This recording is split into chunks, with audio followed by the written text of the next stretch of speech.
કોઈપણ પદાર્થ છે એને આપણે દ્રવ્ય કહી શકીએ, બરાબર. અને રેડિયેશન છે એ પ્રકાશ, એને આપણે વિકિરણ કહી શકીએ. તો વિકિરણ અને દ્રવ્યની દ્વૈત પ્રકૃતિ એવું કીધું છે. જોઈજો, પેલા ચેપ્ટરનું નામ સમજો.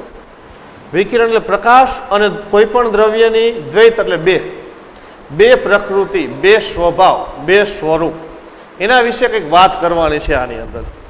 હવે ખાસ કરીને તમને કહું તો આ જે ચેપ્ટર છે એ ચેપ્ટર આપણે આગળ જોઈ ગયા. પ્રકાશશાસ્ત્રના 3 પ્રકાર, 3 જુદી જુદી બ્રાન્ચ હતી પ્રકાશશાસ્ત્રની: કિરણ પ્રકાશશાસ્ત્ર, ક્વોન્ટમ પ્રકાશશાસ્ત્ર અને તરંગ પ્રકાશશાસ્ત્ર. એક ચેપ્ટર આપણે જોઈ ગયા કિરણ પ્રકાશશાસ્ત્ર, બરાબર. કિરણ પ્રકાશશાસ્ત્રની અંદર પરાવર્તન, વક્રીભવનના નિયમો, એને લગતી જુદી જુદી માહિતી. એના પછીનું ચેપ્ટર છે તમારું 10મું, એ તરંગ પ્રકાશશાસ્ત્ર જ છે. જોજો, કિરણ પ્રકાશશાસ્ત્ર, એના પછીનું તરંગ પ્રકાશશાસ્ત્ર, અને 11મું ચેપ્ટર છે એ ક્વોન્ટમ પ્રકાશશાસ્ત્ર. આ અત્યારે જે આપણે જોવાનું છે આ વિકિરણ દ્રવ્યની દ્વૈત સ્વભાવ, એ વાસ્તવમાં ક્વોન્ટમ પ્રકાશશાસ્ત્રની જ વાત કરવાની છે. ક્વોન્ટમ મિકેનિક્સને લગતા નિયમોની આની અંદર ઉપયોગ આવશે, બરાબર. અને ખાસ કરીને એમાં એક મુખ્ય ઘટના ફોટો ઇલેક્ટ્રિક અસર, ફોટો ઇલેક્ટ્રિક અસર છે આની અંદર જોવાની છે આપણે. તમને મેં જુદી જુદી બ્રાન્ચ અંદર લખી હતી, તમારા ટેક્સ્ટની અંદર દર્શાવ્યું નહોતી કે કિરણ પ્રકાશશાસ્ત્ર હોય તો કિરણ પ્રકાશશાસ્ત્રની અંદર પરાવર્તન, વક્રીભવન ને વિભાજન આવે. પછી તરંગ પ્રકાશશાસ્ત્ર હોય તો તરંગ પ્રકાશશાસ્ત્રની અંદર વ્યતિકરણ, વિવર્તન, ધ્રુવીભવન આવે. જોઈજો, આ મેં લખ્યું હતું ત્યારે.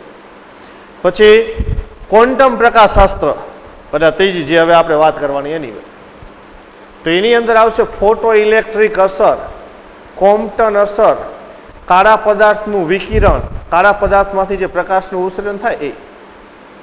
તો આપણે આ ચેપ્ટરની અંદર ફોટો ઇલેક્ટ્રિક અસર એ ઘટના ઉપર ધ્યાન આપવાનું. બીજી ઘટના છે એના ઉપર આપણે ધ્યાન નથી આપવાનું, પણ ખાસ મુખ્ય ઘટના ફોટો ઇલેક્ટ્રિક અસર, બરાબર. જે તમારે કેમેસ્ટ્રીની અંદર અમુક માહિતી આવે છે ફોટો ઇલેક્ટ્રિક અસરની, એટલે એના ઉપર આપણે ભારાગ આપવાનું છે. તો પહેલાં તો આ વિકિરણ કણને દ્વૈત સ્વભાવ છે એ કોઈ પણ વૈજ્ઞાનિક છે એના મગજની અંદર કે આ નવો વિચાર કે નવી પરિકલ્પના છે કઈ રીતના આવી, તો એને રિલેટેડ અમુક અવલોકનો, અમુક પ્રાયોગિક પરિણામો મળ્યા હોય, જેના આધારે નવા નવા વિચાર અને નવા પછી સંશોધન થયા હોય, બરાબર. તો આ જે ફોટો ઇલેક્ટ્રિક અસરને લગતી ઘટના છે જે આની અંદર આપણે ખાસ જોવાની છે, બરાબર. આ ઘટનાની શોધ છે ખાસ કરીને 19મી સદીના અંતમાં થઈ. 19મી સદીનો અંત એટલે 1885, 1890, 1895, બરાબર, 1898. આ જે સમયગાળો છે, આ સમયગાળામાં આ ફોટો ઇલેક્ટ્રિક અસરને લગતી બધી શોધખોળ થઈ.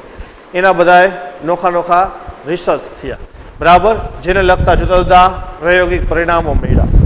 તો કયા વૈજ્ઞાનિકોએ કઈ સાલની અંદર કેવી શોધખોળ કરી છે, બરાબર, એના તમારે અમુક નામ અને એનો સમયગાળો જે હોય યાદ રાખવાનું, 1 માર્કના પ્રશ્ન માટે જરૂરી, જેને મુખ્ય આપણે ચેપ્ટરની પ્રસ્તાવના કહી શકીએ, બરાબર. તો સૌ પ્રથમ 1887,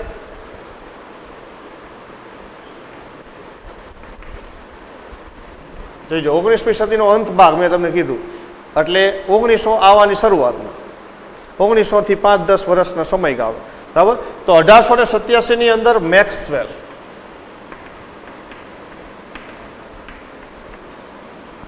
મેક્સવેલે વિદ્યુત ચુંબકીય વાદ રજૂ કર્યો.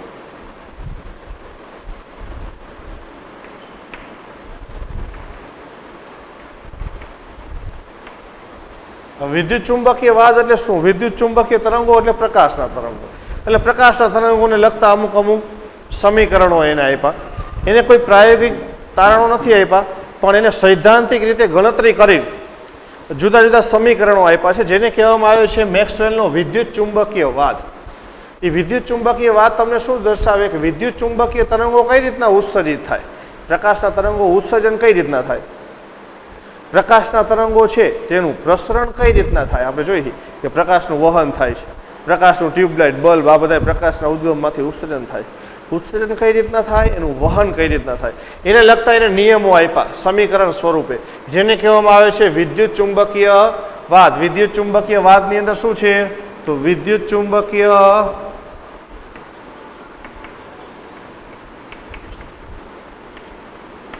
તરંગોનું ઉત્સર્જન અને પ્રસરણ.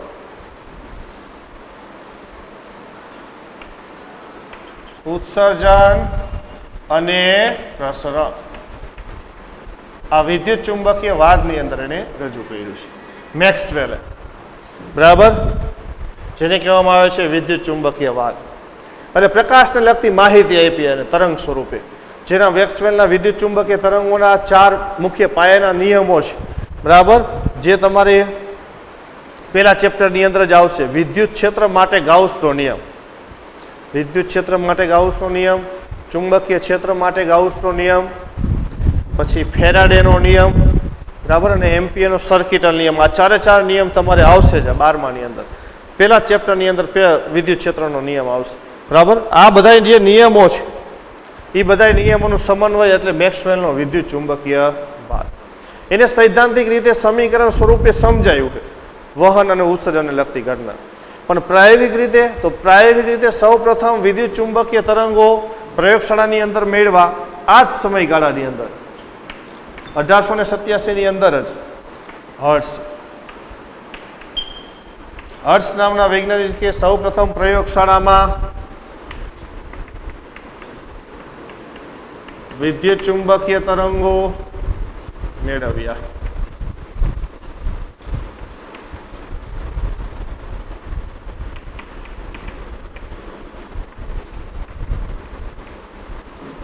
વિદ્યુત ચુંબકીય તરંગોનું ઉત્સર્જન કર્યું મેળવા. જો હર્ટ્ઝ છે ને એ ફોટો ઇલેક્ટ્રિક અસર ઉપર સંશોધન પ્રયોગ કરતો હતો. એટલે ફોટો ઇલેક્ટ્રિક અસર શું છે, એની અંદર શું માહિતી મળે છે, કઈ રીતના ઉત્સર્જન થાય છે, એના વિશે એ પ્રયોગ કરતો હતો. પણ એને ફોટો ઇલેક્ટ્રિક અસર કરતાં વિદ્યુત ચુંબકીય તરંગોના સંશોધનમાં સફળતા મળી. એટલે એને વિદ્યુત ચુંબકીય તરંગો જ મળી ગયા પ્રાયોગિક રીતે. વિદ્યુત ચુંબકીય તરંગોનું ઉત્સર્જન કર્યું એને સૌ પ્રથમ પ્રયોગશાળાની અંદર વિદ્યુત ચુંબકીય તરંગો હર્ટ્ઝ નામના વૈજ્ઞાનિકે. અને આ વિદ્યુત ચુંબકીય તરંગો આને જે નિયમ આપ્યા હતા ને એ પ્રમાણે જે ઉત્પન્ન થયા અને એને અનુરૂપ જ એનું પ્રસરણ થતું હતું. બરાબર, પછી આ જ સમયગાળો, આ સમયગાળામાં ઘણા બધા સંશોધન થયા છે પરમાણુ ન્યુક્લિયસને લગતા. બરાબર, જેના ઉપર આપણે ઘણું બધી અત્યારે જે નવી ટેકનોલોજી છે એ પરમાણુ ઇલેક્ટ્રોનની ગતિ ઉપર આધારિત જોવા મળે છે. બરાબર, તો એ જ સમયગાળાની અંદર ડિસ્ચાર્જ ટ્યુબ. હવે ડિસ્ચાર્જ ટ્યુબની અંદર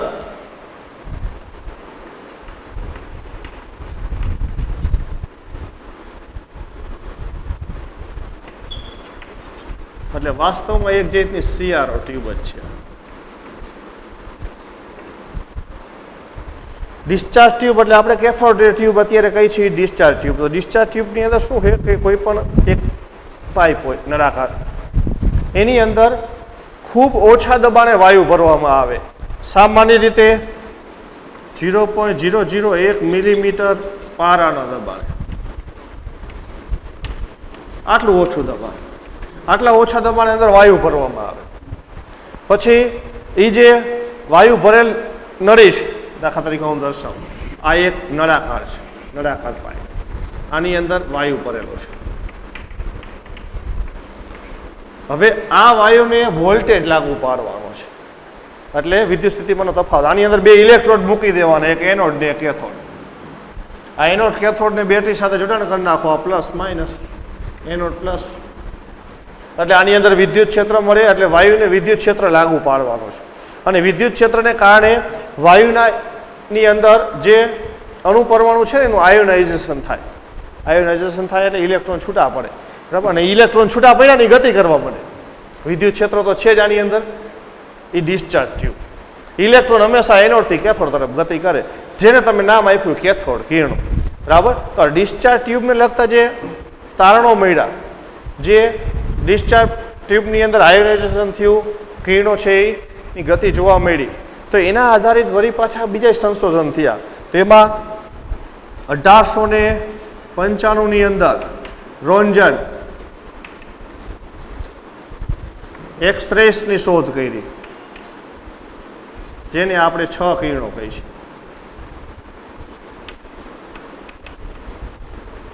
રોન્જન નામના વૈજ્ઞાનિકે એક્સરેસની શોધ કરી, જેનો પ્રયોગની એને માહિતી ક્યાંથી મળી છે? આ ડિસ્ચાર્જ ટ્યુબના પ્રયોગ ઉપરથી. એના ઉપરથી એને કંઈક નવો વિચાર મળ્યો અને એના ઉપરથી એને પ્રયોગશાળાની અંદર સૌ પ્રથમ એક્સરેસની શોધ કરી. આપણે એક્સરેસ મશીનનો અત્યારે ઉપયોગ કરીશ.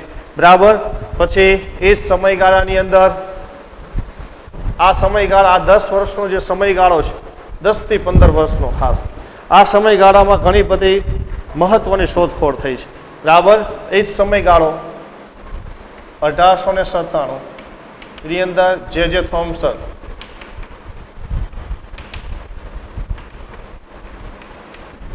ઇલેક્ટ્રોનની શોધ કરી.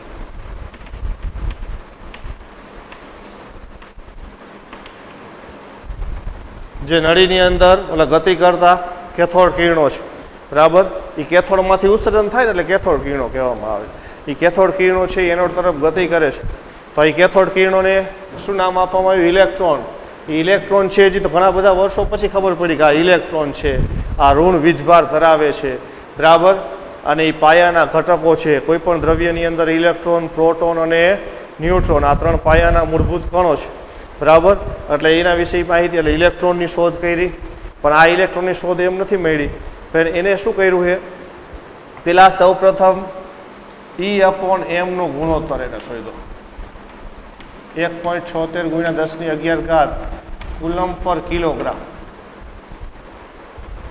એટલે એને ડિસ્ચાર્જ ટ્યુબ જે છે, ડિસ્ચાર્જ ટ્યુબને અંદર ગતિ કરતા ઓલા કેથોડ કિરણો છે, ઇલેક્ટ્રોન. એ કેથોડ કિરણોને એને પરસ્પર લંબ વિદ્યુત ક્ષેત્ર લાગુ પડ્યું. એટલે ઇલેક્ટ્રોનની ગતિ છે એ વિદ્યુત ક્ષેત્ર અને ચુંબકીય ક્ષેત્રની અસર પ્રમાણે જુદી જુદી થાય. અને એના ઉપરથી એનાલિસિસ કરીને એને આ ગુણોત્તર મળ્યો. ઇલેક્ટ્રોનનું વિદ્યુતભાર અને દળનો ગુણોત્તર જોઈજો. હજી તો આપણને વિદ્યુતભાર ખબર નથી, દળ ખબર નથી. આ ગુણોત્તર સીધો મળ્યો. સ્પેસિફિક ચાર્જ એવું એને નામ આપવામાં આવ્યું છે. બરાબર. આ ગુણોત્તર મળ્યો અને એ ગુણોત્તર ઉપરથી પછી એને ખબર પડી કે આ જે ગુણોત્તર છે એની અંદર આ ઈ છે એ તો ઇલેક્ટ્રોન જ છે.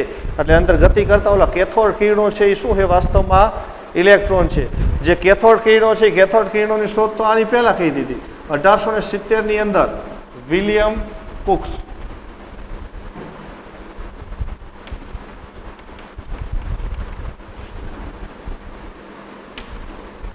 કેથોડ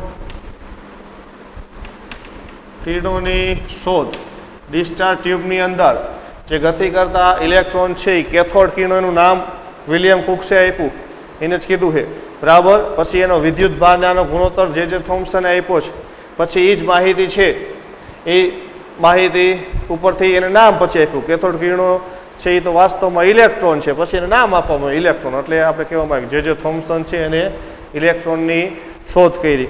પણ આ જ સમયગાળાના સંદર્ભમાં જોવામાં આવ્યું કે કેથોડ ટ્યુબ છે, CRO ટ્યુબ, ડિસ્ચાર્જ ટ્યુબ, એની અંદર ગતિ કરતા કેથોડ કિરણો છે એ ખૂબ ઝડપથી ગતિ કરે છે.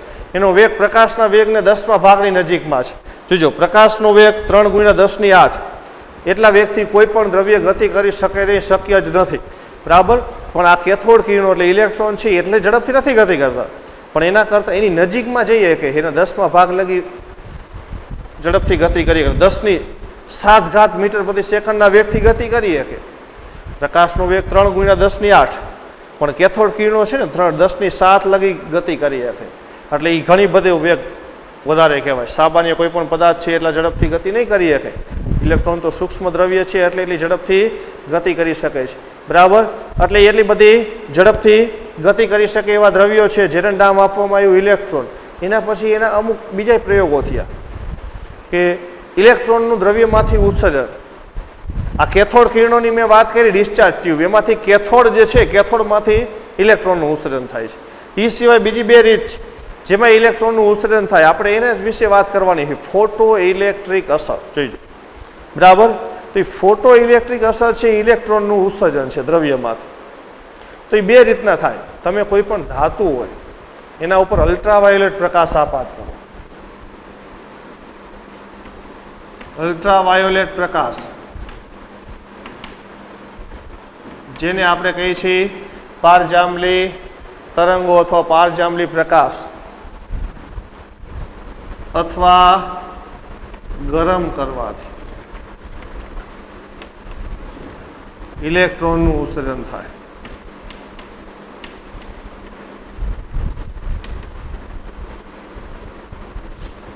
કોઈ પણ દ્રવ્ય ઉપર આવો પ્રકાશ આપાત કર્યું ને ત્યારે એમાંથી ઇલેક્ટ્રોનનું ઉત્સર્જન થાય. કોઈ પણ દ્રવ્ય છે ને ઘણા બધા ઊંચા ટેમ્પરેચર સુધી ગરમ કરવામાં આવે, 2500 થી 3000 કેલ્વિન તાપમાન સુધી ગરમ કરવામાં આવે, ત્યારે એમાં ઇલેક્ટ્રોનનું ઉત્સર્જન થાય. અને આ જ ઉત્સર્જાયેલા દ્રવ્યો છે એ ઇલેક્ટ્રોન આપણને ખબર પડી એટલે આપણે નામ ઇલેક્ટ્રોન બોલીશ. એ દ્રવ્યો માટે ઈ અને એમનો ગુણોત્તર આટલો જ હતો. એટલે કહેવામાં આવ્યું કે કેથોડ ટ્યુબની અંદર જે દ્રવ્ય મળે છે, કેથોડ કિરણો, એ ઇલેક્ટ્રોન છે. અને આવા દ્રવ્યની અંદર ઉત્સર્જાતા જે ઋણ વિદ્યુત ભારિત કણ છે એ પણ ઇલેક્ટ્રોન છે. આ જ ઇલેક્ટ્રોન છે પછી એનો વિદ્યુત ભાર શોધવામાં આવ્યો ઈસવીસન 1913ની અંદર.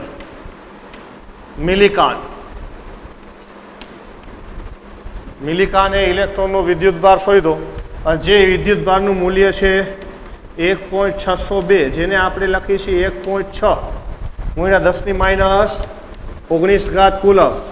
જો જે થોમ્સને આ ગુણોત્તર મેળવ્યો છે પણ એમાં ઈ અને એમની કિંમત એને ખબર નથી, કારણ કે વિદ્યુત ભાર નથી ખબર એટલે દળ તો મળવાનું નથી, બરાબર. પછી મિલિકાને લિક્વિડ ડ્રોપ મોડલ કે તેલનું બૂંદ એના પ્રયોગ ઉપરથી એને ઇલેક્ટ્રોનનો વિદ્યુત ભાર શોધ્યો. એ વિદ્યુત ભારનું મૂલ્ય આટલું છે. અને કોઈ પણ વિદ્યુત ભારનું મૂલ્ય આના ગુણકમાં જ હોય. ગમે તે દ્રવ્ય ઉપરનો વિદ્યુત ભાર તમે લઈ લ્યો તો વિદ્યુત ભારનું મૂલ્ય છે એ Q = N જ હોય. N એટલે પૂર્ણાંક સંખ્યા 10, 15, 20, 25, 10,000, લાખ, બરાબર. વિદ્યુત ભારનું મૂલ્ય ઇલેક્ટ્રોનના વિદ્યુત ભારના પૂર્ણ ગુણાંક સ્વરૂપે જ હોય. એના આધારિત તો વિદ્યુત ભારના ક્વોન્ટમીકરણનો સિદ્ધાંત આવ્યો. પેલા ચેપ્ટરની અંદર તમારે સિદ્ધાંત આવ્યો કે વિદ્યુત ભારનું ક્વોન્ટમીકરણ. વિદ્યુત ભાર છે એનું વ્યવસ્થિત ભાગ પડેલો છે. કોઈ પણ મૂલ્યની અંદર વિદ્યુત ભાર હોય નહીં, આના ગુણકમાં જ વિદ્યુત ભાર હોય. આના કરતાં બમણો હોય, 5 ગણો હોય, 10 ગણો હોય, 15 ગણો હોય, 18 ગણો હોય, બરાબર. આના અપૂર્ણાંક ગુણકમાં વિદ્યુત ભાર જ ન હોય. કોઈ પણ દ્રવ્યનો વિદ્યુત ભાર 1.6 × 15.5 ન હોય, 1.6 × 80.4 ન હોય. અપૂર્ણાંક ગુણકની અંદર વિદ્યુત ભાર હોય નહીં. આવી માહિતી આના વિદ્યુત ભારના મૂલ્ય પરથી મળી. એટલે વિદ્યુત ભાર છે એ આ મૂલ્યની અંદર ક્વોન્ટમીકરણ થયેલું છે. દરેક દ્રવ્યની અંદર આ મૂળભૂત દ્રવ્ય ઇલેક્ટ્રોન વિદ્યુત ભાર દ્રવ્ય છે એ રહેલો છે.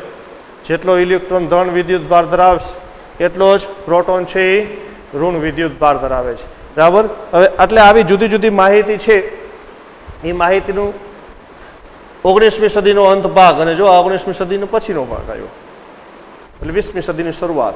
એની અંદર આવી બધી શોધખોળ થઈ જેના ઉપરથી ફોટો ઇલેક્ટ્રિક અસર એટલે શું અને ક્વોન્ટમ મિકેનિક્સ એટલે શું, ક્વોન્ટમ મિકેનિક્સ કઈ રીતના અસ્તિત્વમાં આવ્યું એના વિશે તમને માહિતી મળી. જે થોમ્સને 1897ની અંદર જે ઇલેક્ટ્રોનની શોધ કરી છે, પણ ઇલેક્ટ્રોન છે એ દ્રવ્ય માટે એટલો બધો ઉપયોગી છે કારણ કે આપણે દ્રવ્યના કોઈ પણ ગુણધર્મો જોવા હોય તો ઇલેક્ટ્રોનની જરૂર પડે. ઇલેક્ટ્રોનની બંધન ઉર્જા, દ્રવ્યની સક્રિયતા, છેલ્લી કક્ષામાં ઇલેક્ટ્રોનની સંખ્યા, આ માહિતી આપણી પાસે હોવી જોઈએ. એટલે ઇલેક્ટ્રોન છે એ ખૂબ મુખ્ય મૂળભૂત દ્રવ્ય કણ છે. એટલે આ શોધ બહુ મહત્ત્વની હતી. જોકે આ બધી શોધ છે એટલી મહત્ત્વની જ છે. આમાં મોટા ભાગની શોધની અંદર વૈજ્ઞાનિકોને નોબેલ પારિતોષિક મળ્યું છે, બરાબર. તો આને 1897માં શોધ કરી પણ એને 1906ની અંદર નોબેલ પારિતોષિક મળ્યું. કારણ કે જેમ જેમ એ જે શોધખોળનો ઉપયોગ વધ્યો, એનો રિસર્ચ ક્ષેત્રે જેમ જેમ ઉપયોગ વધતો ગયો એ પ્રમાણે એની માહિતી મળતી ગઈ અને એની મહત્ત્વ છે એ વધતું ગયું. તો આવી બધી જે જુદી જુદી શોધખોળ થઈ. હવે આપણે આ જે શોધખોળ છે એના ઉપર આધારિત ઇલેક્ટ્રોનનું ઉત્સર્જન, જો મેં આવું લખ્યું અલ્ટ્રાવાયોલેટ પ્રકાશ કે ગરમ કરવાથી ઇલેક્ટ્રોનનું ઉત્સર્જન. એટલે દ્રવ્યમાંથી હવે ઇલેક્ટ્રોનનું ઉત્સર્જન કઈ રીતના થાય છે હવે આપણે એના ઉપર ધ્યાન કેન્દ્રિત કરવું છે. કારણ કે આપણે ફોટો ઇલેક્ટ્રિક અસર વિશે વાત કરવાની. એની અંદર પછી આપણને ખબર પડશે આ બે સ્વભાવની. જે ચેપ્ટરનું નામ છે વિકિરણ દ્રવ્ય બે સ્વભાવ દ્વૈત પ્રકૃતિ, બરાબર. આ માહિતી ફોટો ઇલેક્ટ્રિક અસરની આપણે વાત કરશું ને પછી આપણને ખબર પડશે. તો હવે આપણે એ બાજુ જઈએ ઇલેક્ટ્રોનના ઉત્સર્જન તરફ. ઇલેક્ટ્રોનનું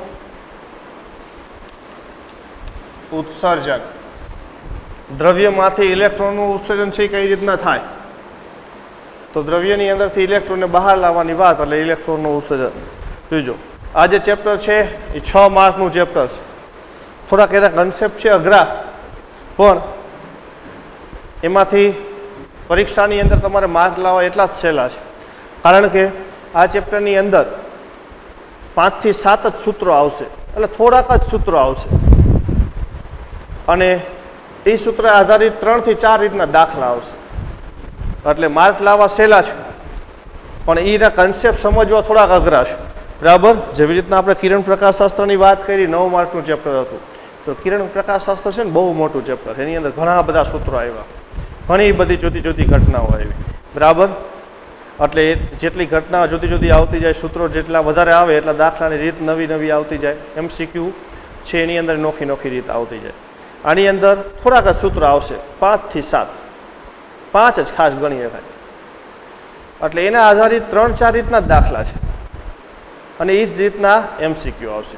એટલે માર્ક લાવવા સહેલા છે આની અંદર, પણ એ સૂત્રો કઈ રીતના આવ્યા, એ જે થિયરી છે એ થોડીક સમજવી અઘરી છે.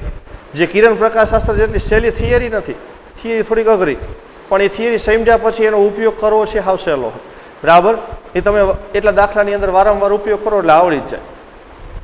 તો હવે આપણે વાત કરવી ઇલેક્ટ્રોનનું ઉત્સર્જન, કે દ્રવ્યમાંથી ઇલેક્ટ્રોનનું ઉત્સર્જન કઈ રીતના થાય. કોઈ પણ દ્રવ્ય છે તો એની અંદર જુદી જુદી કક્ષામાં ઇલેક્ટ્રોન રહેલા છે, પણ એમાં આપણને ખબર છે છેલ્લી કક્ષાના જે ઇલેક્ટ્રોન હોય એ રાસાયણિક પ્રક્રિયામાં ખાસ ભાગ ભજવે. એ ઇલેક્ટ્રોન છે એ આપલે થાય, એના દ્વારા જ જુદા જુદા બંધ બનતા હોય, જુદી જુદી રિએક્શન થતી હોય. બરાબર. તો આપણે જોઈ ગયા કે ભાઈ કોઈ પણ દ્રવ્ય છે તો દ્રવ્ય સુવાહક હોય એનું મુખ્ય કારણ શું છે, સુવાહક અને અવાહક. તો જેની છેલ્લી કક્ષામાં મુક્ત ઇલેક્ટ્રોન છે એ વિદ્યુતનું વહન કરે સરળતાથી, એ સુવાહક છે. બધાની છેલ્લી કક્ષામાં મુક્ત ઇલેક્ટ્રોન નથી,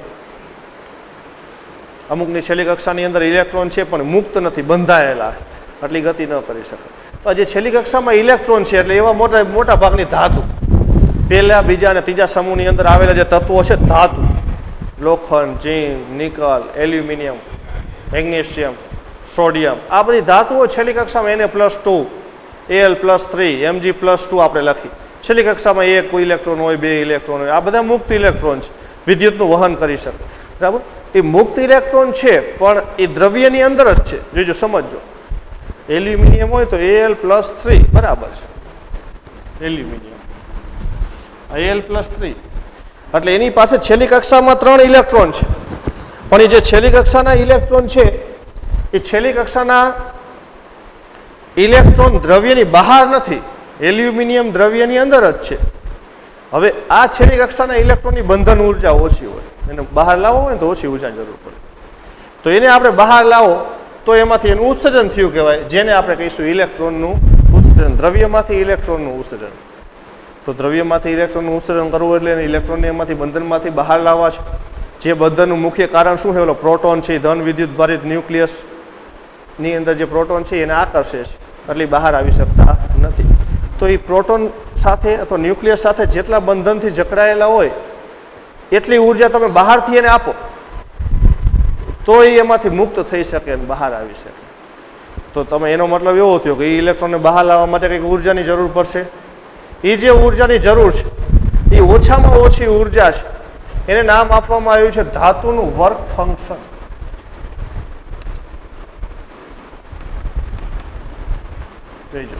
વર્ક ફંક્શન એનું 50 વડે દર્શાવવામાં આવે છે. વર્ક ફંક્શન એટલે શું? તો વર્ક ફંક્શન એટલે ધાતુની સપાટીમાંથી ઇલેક્ટ્રોનને બહાર લાવવા માટે ઓછામાં ઓછી ઉર્જા. ધાતુની સપાટીમાંથી ઇલેક્ટ્રોનને બહાર લાવવા માટે જરૂરી લઘુત્તમ ઉર્જા, જેને કહેવામાં આવે છે ધાતુનું વર્ક ફંક્શન. જુદી જુદી ધાતુનું વર્ક ફંક્શન જુદું જુદું હોય, એટલે વર્ક ફંક્શન એટલે ઉર્જા. એટલે જુદી જુદી ધાતુ હોય, બધામાં ઇલેક્ટ્રોન તો હોય જ, પણ બધાની અંદર ઇલેક્ટ્રોનને બહાર લાવવા માટેની ઉર્જા એક સરખી નથી હોતી. એના માટે તમને એક કોષ્ટક આપવામાં આવેલું છે, તમે જુઓ તો તમારી ટેક્સ્ટની અંદર પેજ નંબર 388 ઉપર તમે જુઓ તો એક કોષ્ટક આપ્યું છે, જુદી જુદી ધાતુના એમાં વર્ક ફંક્શન. જો caesium, potassium, sodium, calcium, molybdenum, lead, આ બધાના કાર્ય વિધેય એટલે વર્ક ફંક્શન.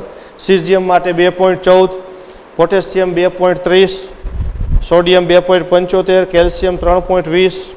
એટલે આટલી ઉર્જા જોઈશે. જો એ ઉર્જા કેમ આપી તો એકમ લખો EV, ઇલેક્ટ્રોન વોલ્ટ. આ વર્ક ફંક્શન છે ને, વર્ક ફંક્શન એટલે ઉર્જા છે, પણ આ ઉર્જા કેમાં માપવામાં આવે છે? ઇલેક્ટ્રોન વોલ્ટમાં. આ એક ઇલેક્ટ્રોન વોલ્ટ એટલે કેટલા? તો એક ઇલેક્ટ્રોન વોલ્ટ એટલે 1.6 ગુણ્યા 10⁻⁹ જૂલ. આટલા જૂલ ઉર્જાને એક ઇલેક્ટ્રોન વોલ્ટ કહેવાય. આ નવો એકમ આવ્યો ઉર્જાનો એકમ જૂલ, ઉર્જાનો એકમ અર્ગ, ઉર્જાનો એકમ કેલરી. એવી રીતના જ આ ઉર્જાનો એકમ છે ઇલેક્ટ્રોન વોલ્ટ. આ ઇલેક્ટ્રોન વોલ્ટ એકમ એટલા માટે આપવામાં આવ્યો કે કોઈ પણ દ્રવ્ય છે એની અંદર ઇલેક્ટ્રોનની જે બંધન ઉર્જા છે ને, એ બંધન ઉર્જા આ ક્રમની છે. અમુક દ્રવ્ય માટે તમને કીધું ને વર્ક ફંક્શન 2.14, 2.30 એટલે 2.14 electron volt, 2.30 electron volt, 2.75 electron volt, એટલે બધાની ઉર્જા ઇલેક્ટ્રોન વોલ્ટના ક્રમની છે. એટલે આ નવો એકમ આપવામાં આવ્યો. એટલે પરમાણુની અંદર તમારે ઇલેક્ટ્રોનની ગતિવિધિ, ઇલેક્ટ્રોનની કક્ષાની ઉર્જાની વાત કરવી હોય એટલે આ એકમની જરૂર પડે. હા, પછી એવી રીતના જ ન્યુક્લિયસની તમારે વાત કરવી હોય. ન્યુક્લિયસની અંદર તમે અભ્યાસ કરતા હોય, ન્યુક્લિયસની અંદર બંધન ઉર્જાની વાત કરતા હોય, બરાબર, તો એના માટે આ જ ઉર્જાનો એકમ છે. પણ ન્યુક્લિયસની બંધન ઉર્જા ઘણી બધી વધારે છે, એ MEVમાં આવે. Million electron volt, 10⁶ electron volt.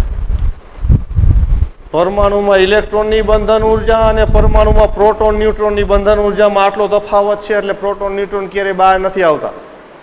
ઇલેક્ટ્રોનની બંધન ઉર્જા જો આટલી જ છે, 1 ઇલેક્ટ્રોન વોલ્ટ, 2 ઇલેક્ટ્રોન વોલ્ટ, 3.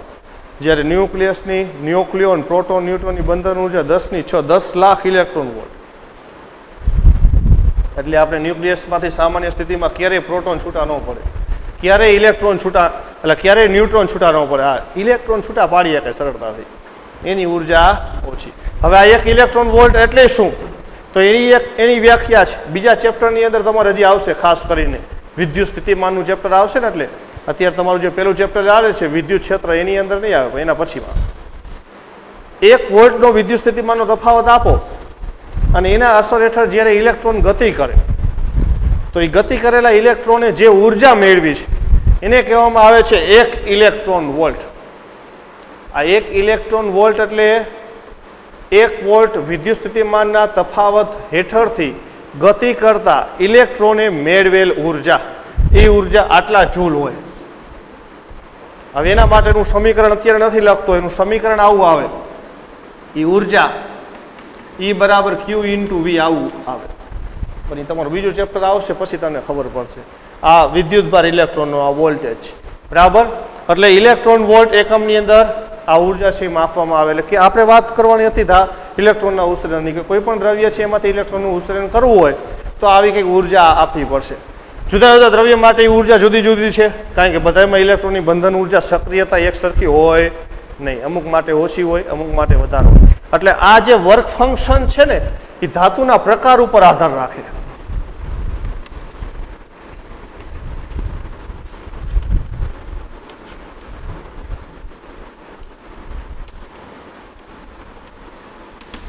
એ સિવાય જુદી જુદી ધાતુ માટે જુદી જુદી છે, બરાબર.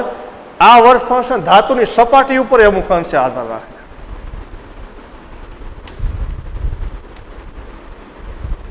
સપાટીના પ્રકાર એટલે કેમ?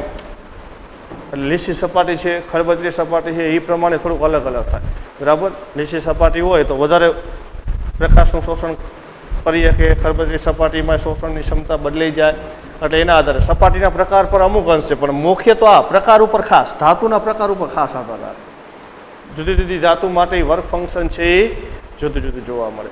હવે તો આપણે ધાતુમાંથી હવે ઇલેક્ટ્રોનનું ઉત્સર્જન કરવું છે, તો આપણને ખબર પડી ગઈ કે ઇલેક્ટ્રોનનું ઉત્સર્જન તમારે ધાતુમાંથી કરવું હોય તો એ ઇલેક્ટ્રોનનું ઉત્સર્જન કરવા માટે તમારે આટલી ઉર્જાની ભાઈ જરૂર પડશે કંઈક અમુક ઉર્જાની. એ લઘુત્તમ ઉર્જાને તમે શું નામ આપ્યું છે? ધાતુનું વર્ક ફંક્શન કાર્ય વિધેય, બરાબર. જુદી જુદી ધાતુ માટે જુદું જુદું હોય. મેં તમને કીધું દાખલા તરીકે આપણે વાત કરી કે સીઝિયમ છે, તો સીઝિયમ માટે 2.14 છે, બરાબર. તો સીઝિયમ માટે 2.14 છે, એનો મતલબ શું થયો કે તમે એને 2.14 ઇલેક્ટ્રોન વોલ્ટ ઉર્જા આપો ને તો એને ઇલેક્ટ્રોન બહાર આવે, ઉત્સર્જન થાય. હા, પણ તમે એને ઉર્જા 2.14 કરતા ઓછી આપો ને તો ઉત્સર્જન ન થાય. અને તમે એને ઉર્જા 2.14 14 કરતાં વધારે આપો તો ઉત્સર્જન થાય. જોઈજો, સમજો. એટલે આપણે શબ્દ વાપરો લઘુત્તમ, એના 2.14 ની ઓછામાં ઓછી ઉર્જા જોઈએ, બરાબર. હવે તમે એનાથી વધારે ઉર્જા આપો તો ઉત્સર્જન થાય જ, પણ એના કરતાં ઓછી આપો તો ઉત્સર્જન થાય નહીં. એટલે 2.14 એની બંધન ઉર્જા છે, એટલી ઉર્જા તો તમારે ઓછામાં ઓછી આપવી જ પડે. એથી વધારે આપો તોય ઉત્સર્જન થઈ જાય, એથી ઓછી આપો તો ઉત્સર્જન થાય નહીં. આ સિદ્ધાંત ખાસ સમજવાનો છે, ફોટો ઇલેક્ટ્રિક અસરના સિદ્ધાંત આવે, બરાબર. એટલે હવે આટલી ઉર્જા આપવી છે આપણે, તો એટલી ઉર્જા આપણે અલગ અલગ રીતના આપી શકીએ. મેં અમને અહીંયા 2 રીત તો લખી હતી, ઓલો અલ્ટ્રાવાયોલેટ પ્રકાશ આપાત કરવાથી, ગરમ કરવાથી, બરાબર. તો ધાતુમાંથી ઇલેક્ટ્રોનના ઉત્સર્જન કરવા માટેની 3 રીત છે. એટલે આ ઉર્જા આપવાની 3 રીત છે. પહેલી છે તાપીય ઉત્સર્જન,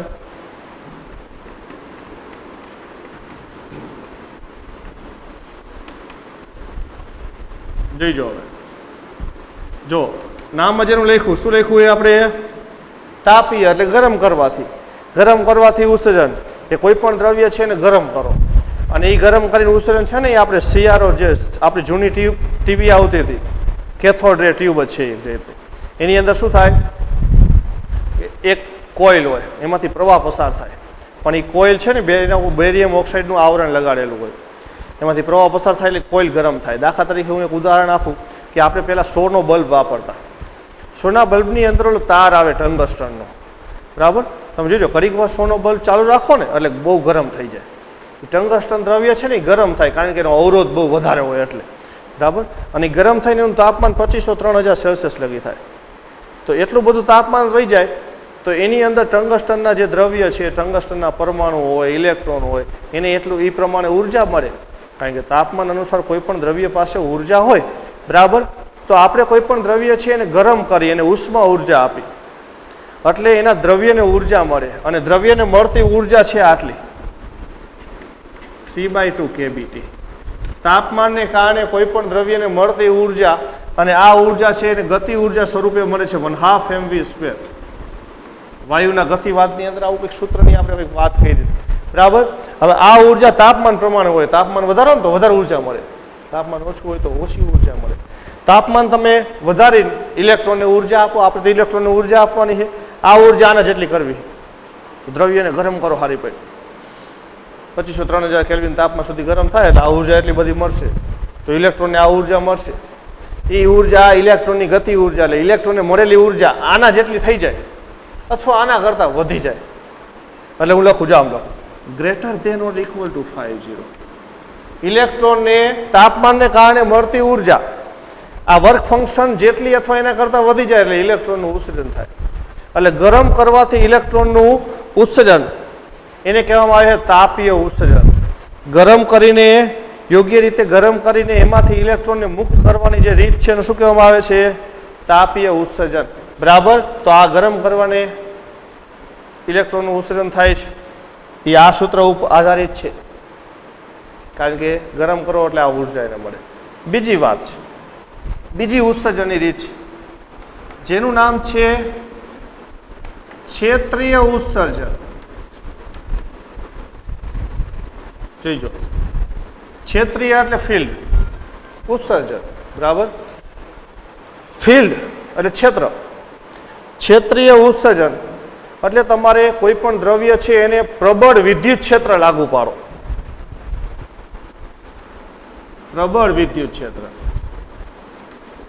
એટલે પ્રબળ વિદ્યુત ક્ષેત્ર કયા ક્રમનું, તો આ વિદ્યુત ક્ષેત્ર છે 10⁸ ક્રમનું. દ્રવ્ય ઉપર તમે આટલું પ્રબળ વિદ્યુત ક્ષેત્ર લાગુ પાડો, 10⁸ વોલ્ટ પર મીટર અથવા ન્યૂટન પર કુલમ વિદ્યુત ક્ષેત્રનો એકમ. એ તો તમારે પહેલા ચેપ્ટરમાં હવે લગભગ આવી ગયું હોય, બરાબર. તો આ જે વિદ્યુત ક્ષેત્ર વિશે તમારે પહેલા ચેપ્ટરમાં આવ્યું હશે. હવે વિદ્યુત ભાર, બિંદુવત વિદ્યુત ભારનું વિદ્યુત ક્ષેત્ર, બરાબર. એના સૂત્રો લગભગ હવે ચાલુ થઈ ગયા હોવા જોઈએ. તો આ વિદ્યુત ક્ષેત્ર આટલા ક્રમનું તમે એને લાગુ પાડો ને દ્રવ્યને, વિદ્યુત ક્ષેત્ર તો ઇલેક્ટ્રોનને બળ લગાડે, Q × E એટલે E × E આટલું બળ લગાડે, અને આ બળથી ઇલેક્ટ્રોનને દ્રવ્યમાંથી બહાર લાવશે. એટલે પૂરતું પ્રબળ વિદ્યુત ક્ષેત્ર લગાડીને દ્રવ્યમાંથી ઇલેક્ટ્રોનને બહાર લાવવાની જે ઘટના છે એને કહેવામાં આવે છે ક્ષેત્રીય ઉત્સર્જન. એટલે એનું બીજું નામ છે ફિલ્ડ ઉત્સર્જન. ફિલ્ડ એટલે વિદ્યુત ક્ષેત્ર, આનું બીજું નામ છે ફિલ્ડ ઉત્સર્જન. આ તાપીય ઉત્સર્જનનું બીજું નામ છે ઉષ્મા જડિત ઉત્સર્જન અથવા ઉષ્મીય ઉત્સર્જન. એટલે આ બે રીત, એમાં એક રીતની વાત આપણે કઈ ગરમ કરવાથી, આ ગરમ કરવાની જ વાત આવી, આ ક્ષેત્રીય એની વાત નથી કહી. બરાબર. હવે ત્રીજી એક રીત છે જે આપણે મુખ્ય જોવાની છે, ફોટો ઇલેક્ટ્રિક ઉત્સર્જન.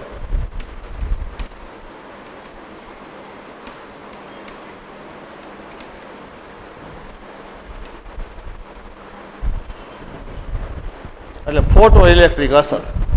ત્રીજું ઉત્સર્જન છે એ ફોટો ઇલેક્ટ્રિક ઉત્સર્જન, એટલે ફોટો ઇલેક્ટ્રિક અસર, એની વાત આપણે કરવાની છે. હવે ફોટો ઇલેક્ટ્રિક અસર એટલે શું?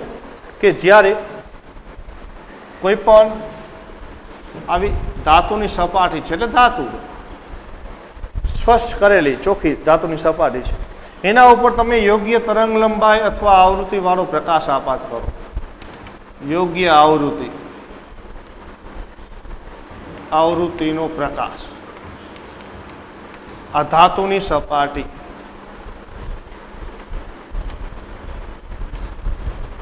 ધાતુની સપાટી ઉપર યોગ્ય આવૃત્તિ વાળો જ્યારે પ્રકાશ આપાત કરવામાં આવે છે ત્યારે એમાંથી ઇલેક્ટ્રોનનું ઉત્સર્જન થાય છે.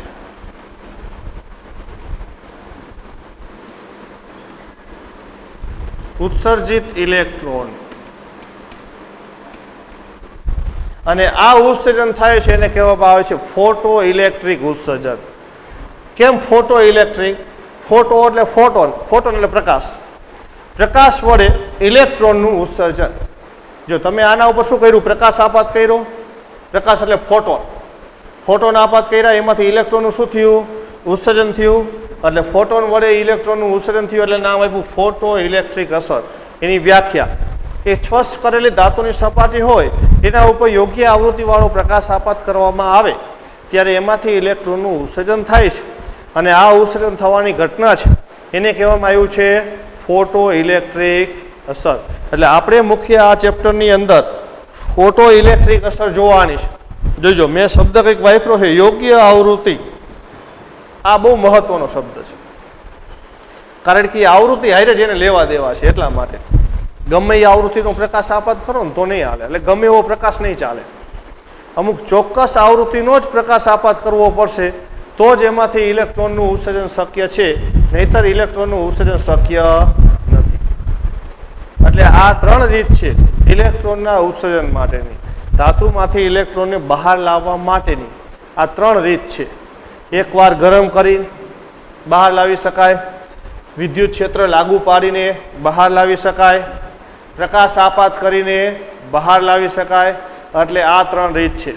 એમાંથી આપણે ત્રીજી રીત છે ને એના ઉપર આપણે ખાસ ધ્યાન કેન્દ્રિત કરવાનું છે. તો કોઈ પણ દ્રવ્યમાંથી ઇલેક્ટ્રોન કઈ રીતના ઉત્સર્જિત થાય, અને એ કયા ઇલેક્ટ્રોનની વાત કરી છે આપણે? છેલ્લી કક્ષાના જે મુક્ત ઇલેક્ટ્રોન છે, પણ ઓમ તો દ્રવ્યની અંદર જ છે. આ ઇલેક્ટ્રોનને બહાર લાવવા માટેની જે જરૂર છે એની આપણે વાત કરી. એના માટે ત્રણ જુદી જુદી રીત છે. હવે આ ઇલેક્ટ્રોનને બહાર લાવવા માટે જુદા જુદા પ્રયોગ થયા, અને એ પ્રયોગના તારણો હવે આપણે જોવાના છે. પણ એ પ્રયોગના તારણો હવે આપણે પછી જોઈશું. બરાબર.